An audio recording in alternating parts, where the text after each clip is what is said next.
Nesse Shabbat encerramos o livro de Shmot com as Parshiot Vayakel e Pekudei, um livro com uma mensagem tão importante.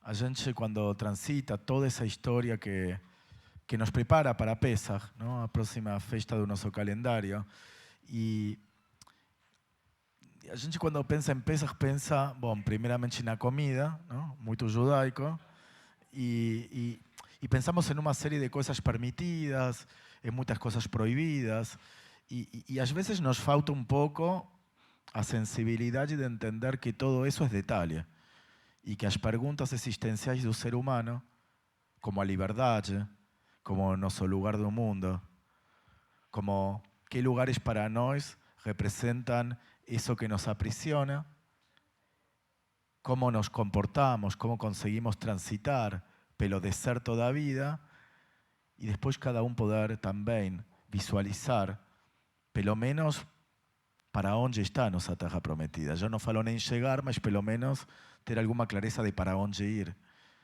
E todas essas são as perguntas existenciais do livro do Êxodo, do livro de Shmot. Então, quando se encerra nesse Shabbat, esse capítulo, ¿no? Esse livro, esse capítulo dessa história, um pouco a tentativa é poder repassar todas essas páginas e poder pensar que aprisiona o ser humano, o que o comove, o que nos assusta, o que nos paralisa e o que nos motiva para continuar andando. Então a gente, desde a primeira à última página, vai transitar por muitos milagres de Deus. Vamos ter momentos emblemáticos como o Monte Sinai, a abertura do Mar Vermelho, relatos realmente emblemáticos, porém, nenhum vai ter tantas páginas como a criação do santuário. Quase que 20 capítulos desse livro são só apenas de detalhes arquitetônicos da construção do santuário. E mais ainda, quando a gente para pensar que Deus cria o mundo, não? A história de Bereshit, Deus cria o mundo em alguns versículos da Torá. E o ser humano demora capítulos e capítulos e capítulos em poder construir um único santuário. E isso seguramente tem uma mensagem, não é por acaso. A mensagem de que Deus, de forma instantânea, pode criar o universo inteiro e que o ser humano, para uma construção comunitária, precise de tantos acordos, de tanta discussão, de aprender a ouvir a opinião do outro, de fazer concessões, não? De chegar a pontos em comum, de poder avançar e retroceder. Não? São processos muito mais longos, muito mais complexos, e não poderia ser de outra forma, porque, em definitiva, a mensagem é que os espaços sagrados, os espaços comunitários, os espaços familiares, são construções feitas não apenas de tijolos, sino de relacionamentos.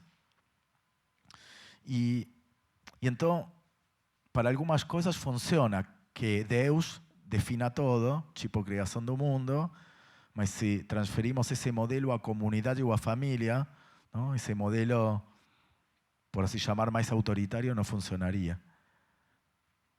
Então a mensagem da Torá é pensar sobre as construções e de que forma transitamos em elas. Pensar o santuário que a Torá está descrevendo como essa sinagoga e cada um no âmbito mais particular, com que ferramentas cada um está construindo o seu lar. E bom, eu dizia, esses espaços não se constroem chegando um dia e impondo a minha vontade, porque eu quero, porque eu tenho certeza que é melhor, ou porque sou eu quem manda. Não? Tipo, todo mundo conhece essa emoção de querer bater na mesa às vezes e dizer é assim porque eu mando e pronto, mas a Torá nos diz, bom, não vai funcionar dessa forma. Porque, em definitiva, sabemos que o resultado disso nunca pode ser bom. E então a Torá nos traz a pergunta de com que valores esse espaço pode se tornar ou não um santuário. O santuário não é condição da arquitetura e sim dos valores que conseguimos colocar nele. E então, a Parashá essa semana é uma oportunidade para que cada pense em que medida somos construtores de santuários e em que outras situações os estamos profanando. Porque disso também fala a Torá em todo esse livro. Lembremos do versículo que diz: Ve'asuli migdash ve'shahanti betoham, que Deus nos diz: construam meu santuário para que eu possa residir em vocês. Quer dizer, a gente vai construir, mas não para que Deus resida no prédio, no resultado final, sino para que cada ação e decisão que nós realizamos no processo de construção seja um convite para que Deus participe. Deus está mais no relacionamento e no processo criativo do que depois no resultado final da obra. E essa é uma ideia muito poderosa, de que Deus não está no espaço físico e no resultado, sino no vínculo que nos faz trazer Ele por perto ou afasta. E por isso, nossa Parashá tem alguns exemplos que, inclusive desde o hebraico, e também quando traduzimos, tem uma mensagem muito poderosa. Em determinado momento, quando se detalham os utensílios do santuário, está escrito assim: 5 cortinas estarão juntas, uma da outra, e 5 cortinas juntas, uma à outra. E a frase em hebraico, uma junto à outra, se diz Isha el Ajotá.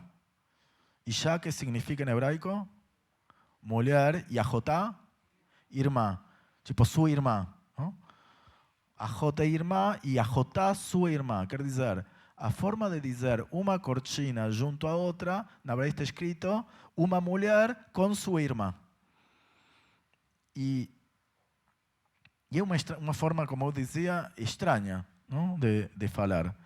E não é a única vez. Tem, antes, ao longo desse livro, da construção do Mishkan, tem também um momento no qual se fala do Aron HaKodesh, da Arca Sagrada, não? Onde vão estar as tábuas da lei. E a Torá nos conta que tinham 2 querubines, não? Que protegiam a Arca Sagrada, e dizia: e serão os querubines estendendo as asas para cima, cobrindo com suas asas o tampo, e suas faces uma frente à outra, olhando para o tampo. Não? E a expressão em hebraico de uma frente à outra é Ish el Achiv. O mesmo, mas no masculino agora, um homem com seu irmão. E então, bom, a pergunta é óbvia: porque quando falamos de cortinas ou de janelas, quando falamos de pedra e de madeira, quando falamos desses querubines que protegiam o Aron HaKodesh, quando falamos de cores de tinta, ¿no? Todos esses detalhes que está falando a Torá, por que se utilizam metáforas do relacionamento entre as pessoas? Porque é isso que estamos construindo aqui. Relacionamento entre pessoas. O santuário é muito mais que os materiais que utilizamos, é relacionamento entre pessoas. O que diferencia um lugar sagrado de qualquer outro é o relacionamento entre as pessoas. Como nos tratamos, como nossas ações fazem sentir ao outro. Não? Quando alguém está sofrendo, muitas vezes vem procurar o rabino ou procura a comunidade para se sentir acolhidos. Então, em definitiva, quem vai vir a um lugar como esse é porque vai estar procurando não só a qualidade do material, sino o calor humano. Quando a gente sente que está em um lugar onde, quando precisa, se pode deixar cair porque vai ter alguém para lhe segurar. E por isso, esse espaço se torna sagrado. Falávamos antes dos pais que trazem a seus filhos e nos confiam sua educação, não? Que nos permitem entrar em suas casas. E muitas vezes nas situações mais íntimas, nos dilemas e nas problemáticas, ou quando a gente vai aos hospitais a visitar doentes, ou ou quando estamos para cada nascimento, o que compartilhamos todos os dias. E se alguma coisa nos acontece quando entramos aqui, para algum Shabbat, por exemplo, se as melodias, ou estar juntos, ou as palavras de Torá, o que for, se uma presença, um conselho, um sorriso, um abraço, chegam na hora certa, se saímos com algo mais do que tínhamos quando entramos a essa casa, então estaremos cumprindo a missão do santuário. E é por isso que as metáforas de relacionamentos que a gente sabe ou pode construir é o que descreve a construção. O rabino Jonathan Sacks, que com justiça muitas vezes é citado como uma referência do pensamento, ele diz que esse exemplo de falar um do lado do outro chega a ser inclusive mais poderoso do que quando a Torá fala de olhar a Deus face a face. Como que parecia, por exemplo, Moshe, que quando chega ao status de estar panim el panim com Deus, estar face a face, como que esse é o lugar mais elevado ao qual podemos aspirar. E o Rabino Sacks diz que não, que esses exemplos de relacionamentos lado a lado, em definitiva, são muito mais transformadores. Porque face a face a gente pode estar, sei lá, nos sentamos ao redor da mesa, estamos face a face, acabou o jantar e cada um continua a vida por seu lado. Mas que quando conseguimos estar um do lado do outro, é que aí começam as transformações realmente decisivas e transformadoras.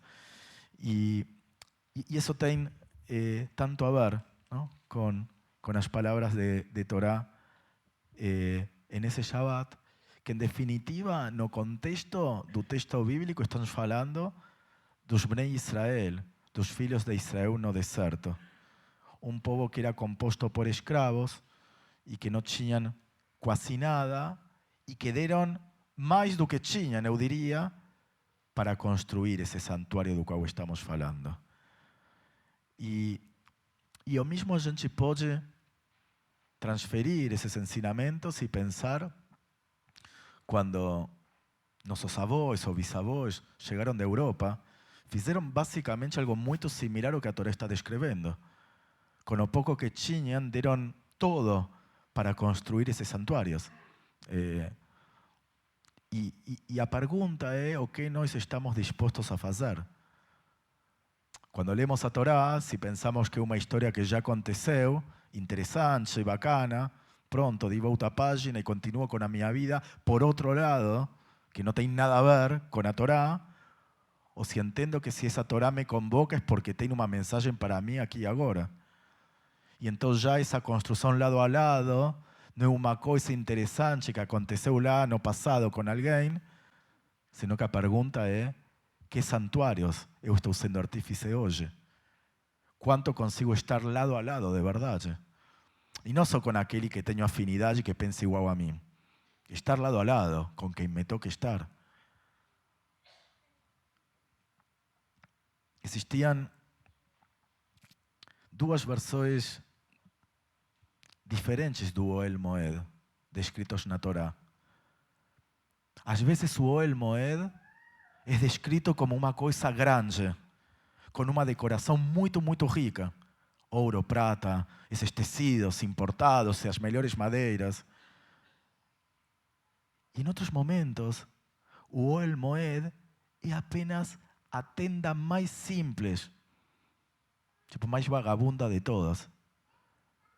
E é interessante, porque estamos falando exatamente do mesmo lugar, às vezes descrito com todo o majestuoso que somos capazes e às vezes com o mais ínfimo. E é o mesmo lugar. E não é como a versão está certa e a outra está errada.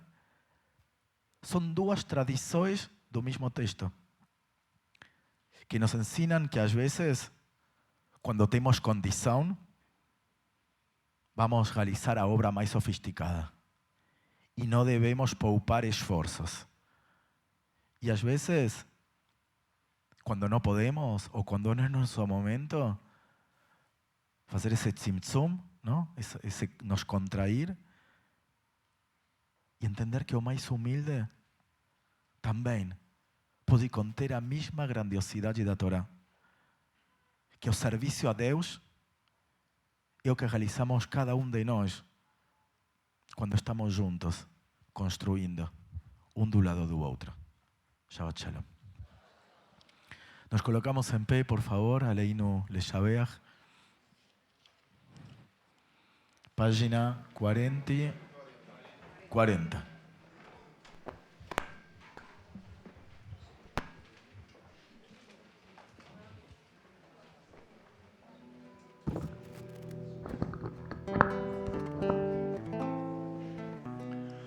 עלינו לשבח אדון הכל, לתת גדולה ליוצר בראשית, שלא עשנו עם גויי ארצות, ולא שמנו עם משפחות אדמה, שלא שם אלוקינו עמהם, וגור עלינו כל עמונם, ואנחנו קוראים ומשתחווים ומודים לפני מלך מלכי המלכים, הקדוש ברוך הוא, שהוא נוטה שמיים ויוסד הארץ, ומושב וקרוב השמיים ממעל, ושכינת עוזו בגובי מרומים, הוא אלוהינו אחד, אמת מלכנו אפס זולתו, ככתוב בתורתו, וידעת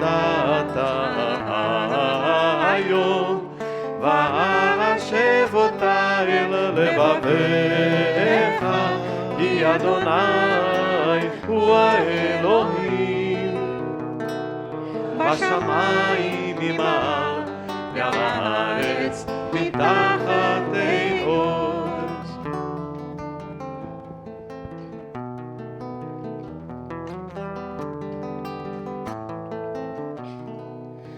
כי המלכות שלך היא, ולעול מיד תמלוך בכבוד, ככתוב בתורתך, אדוני ימלוך לעולם ועד, ונאמר, והיה אדוני למלך על כל הארץ, ביום ההוא ביום